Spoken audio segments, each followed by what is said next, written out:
Hi friends, welcome to Career Tag channel. இன்னைக்கு government job ரிலேட்டடான ஒரு லேட்டஸ்ட் அப்டேட் தான் பார்க்க போறோம். நம்ம இந்தியாவிலேயே one of the largest recruitment board தான் ரயில்வே ரெக்ரூட்மெண்ட் போர்ட். இது மினிஸ்ட்ரி ஆஃப் ரயில்வேஸ் கீழே வருது. கவர்மெண்ட் ஜாப்ல எஸ்பெஷலி ரயில்வேஸ்ல வேலைக்கு சேரணும்னு நினைக்கிறவங்களுக்கு இது ஒரு மிகப்பெரிய ஆப்பர்ச்சுனிட்டி. ரயில்வேஸ்ல JE, depot material superintendent, chemical and metallurgical assistant, chemical supervisor, metallurgical supervisor இந்த மாதிரியான போஸ்ட்டுக்கு நோட்டிஃபிகேஷன் ரிலீஸ் பண்ணி இருக்காங்க.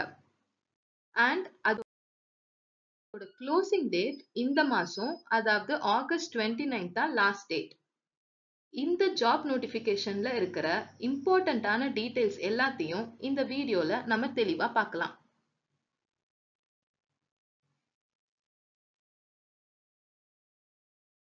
இந்த ரெண்டு போஸ்ட்லயே லெவல் 7 அண்ட் லெவல் 6 போஸ்ட் இருக்கு. ஃபர்ஸ்ட் வந்து chemical supervisor, research, metallurgical supervisor or research. இந்த போஸ்ட் வந்து ஆர்ஆர்பி கொரக்பூர் மட்டும்தான். Junior engineer, depot material superintendent and chemical and metallurgical assistant இந்த போஸ்ட்டுக்கு மற்ற எல்லா ஆர்ஆர்பிஸ்ல இருக்கிறவங்களும் அப்ளை பண்ணலாம். அடுத்தது ஸ்கேல் ஆஃப் பே பார்க்க போறோம். ஜூனியர் இன்ஜினியர், டிஎம்எஸ், சிஎம்ஏ இந்த போஸ்ட்டுக்கான சேலரி வந்து அதோட பேசிக் பே 35,400. மற்ற ரெண்டு போஸ்ட்டுக்கான சேலரியோட பேசிக் பே 44,900. அடுத்துதான் நம்ம வேகன்சிஸ் பார்க்க போறோம். Especially RRB Chennai region. So நம்ம தமிழ்நாட்டில் அப்ளை பண்ண வேண்டிய region RRB Chennai.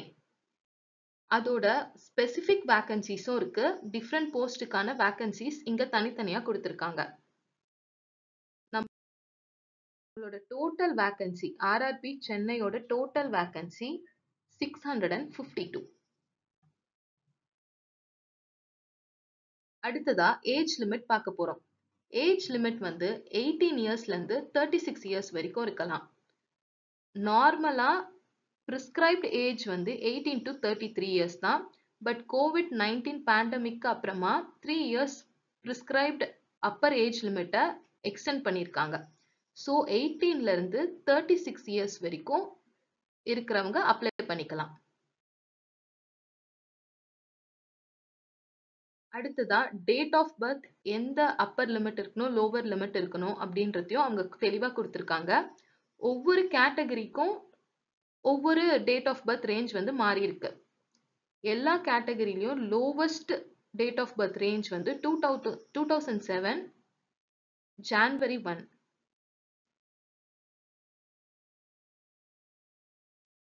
Category wise நமக்கு ஏஜ் ரிலாக்ஸேஷனும் இருக்கு. எஸ்சி எஸ்டி கேட்டகரிஸ்க்கு 5 இயர்ஸ் வரைக்கும் ஏஜ் ரிலாக்ஸேஷன் இருக்கு. ஓபிசிக்கு 3 இயர்ஸ் வரைக்கும் ஏஜ் ரிலாக்ஸேஷன் இருக்கு. அந்த மாதிரி டிஃப்ரெண்ட் கேட்டகரிஸ்க்கு டிஃப்ரெண்ட் ஏஜ் ரிலாக்ஸேஷன்ஸ் கொடுத்துருக்காங்க. அடுத்ததான் எஜுகேஷனல் குவாலிஃபிகேஷன் தான் நம்ம பார்க்க போறோம். இந்த எஜுகேஷனல் குவாலிஃபிகேஷன்ல 3 இயர்ஸ் டிப்ளமோவும் இருக்கலாம். அப்படி இல்லைன்னா bachelors degree in engineering or technology படிச்சவங்களும் இதை அப்ளை பண்ணலாம். இங்க டிஃப்ரெண்ட் இன்ஜினியரிங் குரூப் கொடுத்துருக்காங்க. சிமிலரா இருக்க இன்ஜினியரிங் குரூப் எல்லாத்தையுமே எக்ஸாம் குரூப்பிங்ல சிங்கிள் குரூப்பிங்கா ஆக்கியிருக்காங்க. For example mechanical engineering, production engineering, automobile, manufacturing, mechatronics, industrial இந்த மாதிரி இன்ஜினியரிங் எல்லாமே காமனா இருக்கிற ஒரு சிங்கிள் குரூப்குள்ள அதை வந்து சேர்த்திருக்காங்க. மெக்கானிக்கல் அண்ட் அலைட் இன்ஜினியரிங் குரூப்னு. ஸோ இதுல எந்த குரூப் படிச்சவங்களா இருந்தாலும் அவங்க இந்த எக்ஸாம் குரூப் கீழே வருவாங்க. அடுத்தது எலக்ட்ரிக்கல் இன்ஜினியரிங் அண்ட் அது சம்பந்தப்பட்ட காம்பினேஷன்ஸ்ல படிச்சவங்க எல்லாருமே electrical and allied engineering group கீழே வருவாங்க. அடுத்தது electronics engineering, instrumentation and control, இல்ல communication engineering, computer science, information technology, இல்ல இங்க இருக்கிற ஏதாச்சும் ரெண்டு இன்ஜினியரிங்கோட combination, for example electronics and communication அந்த மாதிரி டிசிப்ளின்ல படிச்சிருக்கிறவங்க electronics and allied engineering group கீழே வருவாங்க. அடுத்தது civil engineering and combination of civil engineering. அதுக்கு அடுத்தது பிஎஸ்சியில் இன் சிவில் இன்ஜினியரிங் 3 இயர்ஸ் டியூரேஷனில் இருக்கிற ஒரு கோர்ஸ் படிச்சிருந்தாலும் அவங்களும் civil and allied engineering group கீழே அப்ளை பண்ணிக்கலாம்.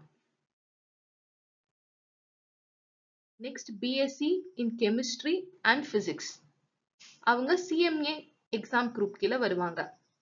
And metallurgy and chemical supervisor, அவங்களுக்கு degree in chemical technology and அது சம்பந்தப்பட்ட ஃபீல்டில் படிச்சிருக்கிறவங்க இதை அப்ளை பண்ணிக்கலாம். அண்ட் ரொம்ப முக்கியமான விஷயம், ஃபைனல் இயர் ரிசல்ட்டுக்காக வெயிட் பண்றவங்க ஆர் நாட் எலிஜிபிள் டு அப்ளைன்னு அவங்க தெளிவாக கொடுத்துருக்காங்க. ஸோ ரிசல்ட் வந்தவங்க இதை அப்ளை பண்ணிக்கலாம். And more then 1 minimum educational qualification, இப்போ முன்னாடி சொன்ன எஜுகேஷனல் குவாலிஃபிகேஷன் 3 இயர்ஸ் டிப்ளமோ இல்லை பேச்சுலர்ஸ் டிகிரி, அதில் ஏதாச்சும் ஒரு 2 எஜுகேஷனல் குவாலிஃபிகேஷன் உங்ககிட்ட இருந்துச்சுன்னா அதில் ஏதாவது ஒரு குரூப் கீழே தான் உங்களால் அப்ளை பண்ண முடியும். நெக்ஸ்ட் ரொம்ப முக்கியமான விஷயம், ஒன்லி 1 ஆர்ஆர்பி கீழே தான் உங்களால் அப்ளை பண்ண முடியும். ஃபார் எக்ஸாம்பிள், நீங்கள் ஆர்ஆர்பி சென்னையில் நீங்கள் அப்ளை பண்ணுறீங்கன்னா அங்கே மட்டும் தான் உங்களால் அப்ளை பண்ண முடியும். இப்போ ஆர்ஆர்பி மும்பையில் அப்ளை பண்ணுறீங்கன்னா அங்கே மட்டும் தான் உங்களால் அப்ளை பண்ண முடியும். ஃபார் எக்ஸாம்பிள், ஆர்ஆர்பியில் டிஃப்ரெண்ட் ஜோன்ஸ் இருக்கு. ஆர்ஆர்பி அகமதாபாத், சென்னை, மும்பை, திருவனந்தபுரம், அந்த மாதிரி நிறைய லொகேஷன்ஸ் இருக்கு. அதில் ஏதாச்சும் ஒரு ஜோனு தான் நீங்கள் சூஸ் பண்ணி அப்ளை பண்ண முடியும். அடுத்தது ஆர்டர் ஆஃப் ப்ரிஃபரன்ஸ். முன்னாடி ஆர்ஆர்பி சென்னையில் என்னென்ன போஸ்ட் இருக்குன்னு நம்ம பார்த்தோம். அந்த போஸ்டோட ஆர்டர் ஆஃப் ப்ரிஃபரன்ஸ் வந்து நம்ம அப்ளை பண்ணும் போது நம்ம கொடுக்கணும். நம்ம கொடுத்துருக்க ஆர்டரில் தான் நமக்கு வந்து செலக்ட் பண்ணுவாங்க. நம்ம ஏதாச்சும் ஒரு போஸ்ட்டை நம்ம செலக்ட் பண்ணலைன்னா அந்த போஸ்ட்டுக்கு நம்மளை கன்சிடர் பண்ண மாட்டாங்க. இந்த ஆர்ஆர்பி எக்ஸாமில் 2 ஸ்டேஜஸ் இருக்கு. First stage computer based test ஒன்று, 2வது ஸ்டேஜ் கம்ப்யூட்டர் பேஸ்ட் டெஸ்ட், அதுக்கப்புறமா டாக்குமெண்ட் வெரிஃபிகேஷன் கூப்பிடுவாங்க, அப்புறம் மெடிக்கல் எக்ஸாமினேஷன் இருக்கும்.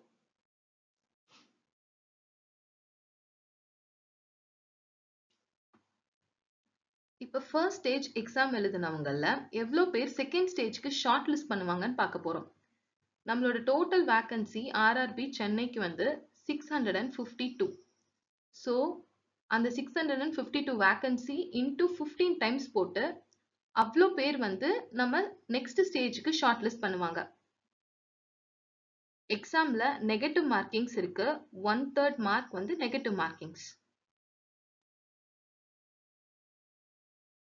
நெக்ஸ்ட் எக்ஸாமினேஷன் ஃபீஸ் எவ்வளவுன்னு நம்ம பார்க்க போறோம். எஸ்சி, எஸ்டி, இல்லை எக்ஸ் சர்வீஸ்மேன், ஃபீமேல், டிரான்ஸ்ஜெண்டர், இல்லை மைனாரிட்டிஸ் ஆர் எக்கனாமிக்கலி பேக்வர்ட் கிளாஸாக இருந்தால் அவங்களோட ஃபீஸ் வந்து 250 rupees தான்.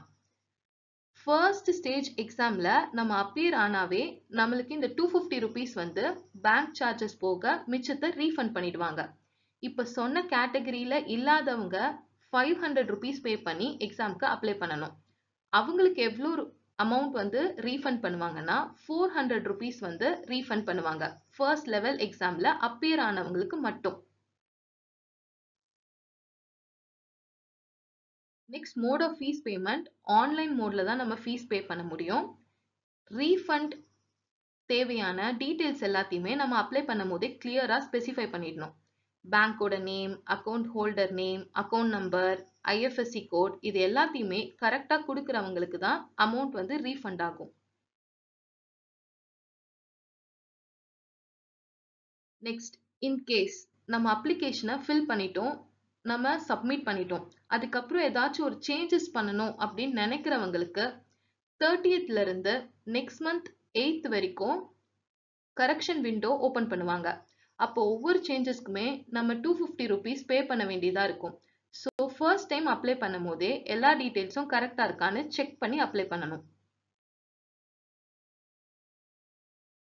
Next, medium of examination. 13 regional languages and English, Hindi. So மொத்தம் 15 லாங்குவேஜஸில் எக்ஸாம்ஸ் இருக்கும். அதில் நமக்கு எந்த லாங்குவேஜில் எக்ஸாம் நம்ம எழுத போகிறோமோ அந்த லாங்குவேஜை நம்ம அப்ளை பண்ணும் போதே சூஸ் பண்ணிடணும். இன்கேஸ் அப்ளை பண்ணுறவங்க ப்ரெசன்ட் எம்ப்ளாயராக இருந்தாங்கன்னா அவங்க ஒரு என்ஓசி வாங்கி வச்சுக்கணும். டாக்குமெண்ட் வெரிஃபிகேஷன் அப்ப அந்த என்ஓசியை நம்ம கண்டிப்பா ப்ரொடியூஸ் பண்ணணும்.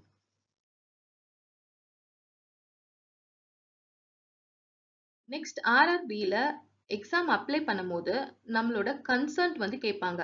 எதுக்குன்னா நம்மளோட ஃபைனல் ஸ்கோர் வந்து மற்ற மினிஸ்ட்ரிஸ் இல்லை டிபார்ட்மெண்ட்ஸ்க்கு ஷேர் பண்ணலாமா, அவங்களோட ரெக்ரூட்மெண்ட்க்கு நம்மளை கன்சிடர் பண்ணுறதுக்கான சான்சஸ் இருக்கு.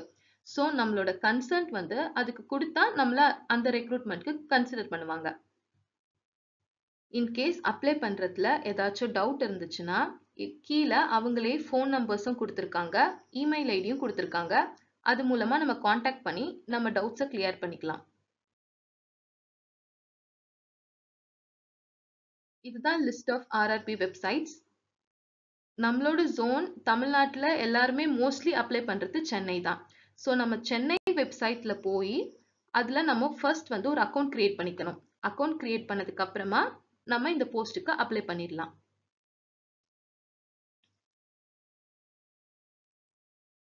நம்ம ரயில்வேஸ் எக்ஸாமோட ஃபர்ஸ்ட் ஸ்டேஜ், செகண்ட் ஸ்டேஜ் எக்ஸாம்ஸோட பேட்டர்ன்ஸ், அதோட சிலபஸ், போர்ஷன் என்ன படிக்கணும், இதை பற்றியெல்லாம் தெரிஞ்சுக்கிறது நம்ம அடுத்த வீடியோவில் பார்க்கலாம்.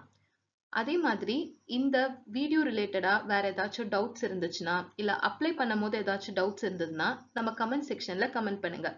கண்டிப்பாக அந்த டவுட் கிளாரிஃபிகேஷனுக்காக நாங்கள் இன்னொரு வீடியோவும் கண்டிப்பாக போடுறோம். இதே மாதிரி ஜாப் ரிலேட்டடான அப்டேட்ஸ் தெரிஞ்சுக்கிறதுக்கு நம்ம கெரியர் டேக் யூடியூப் சேனலை சப்ஸ்கிரைப் பண்ணிக்கோங்க. தேங்க்யூ.